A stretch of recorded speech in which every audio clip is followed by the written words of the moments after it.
ହେଲେ କର୍ମ ମଧ୍ୟ ବିଭିନ୍ନ ବିଭାଗରେ ବିଭକ୍ତ ହୋଇଅଛି। ଏ ଯେଉଁ କର୍ମ ବିଭାଗ ଯଦି ଆମେ ପଢ଼ିବା ତାହେଲେ ଆମକୁ ସମୟ ନିଅଣ୍ଟ ହୋଇଯିବ। ତାକୁ ବା ତାର ପ୍ରକୃତ ଅର୍ଥ ଆମେ ବାହାର କରିବାଟା ବହୁ କଷ୍ଟ ବା ବହୁତ ବଡ଼ ବଡ଼ ଜ୍ଞାନୀ ମୁନିଜନ ମାନେ ମଧ୍ୟ ତାକୁ ବିଶ୍ଳେଷଣ କିଛିଟା କରି ଯାଇଛନ୍ତି। ସେ ବିଶ୍ଳେଷଣ କିଛିଟା ଆମେ ପଢ଼ି ବର୍ତ୍ତମାନ ଶୁଣିବା। ହେଲେ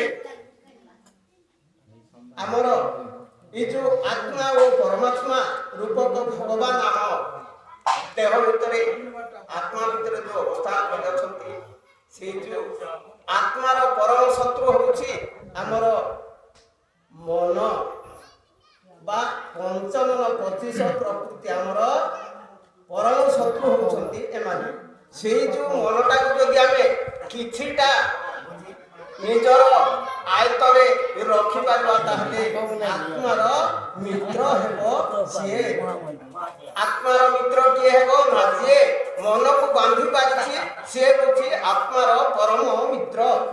ଆଉ ଆତ୍ମାର ପରମ ଶତ୍ରୁ କିଏ ହେଉଛି ନା ଯିଏ ମନକୁ ବାନ୍ଧି ପାରିନି ସିଏ ହେଉଛି ଆତ୍ମାର ପରମ ଶତ୍ରୁ।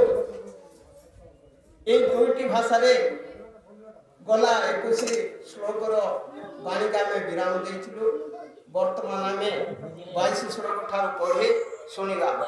তো পড়িবা ভিতরে বা কহিবা ভিতরে অনেক ভুল কথা মধ্য রহিଯିବ।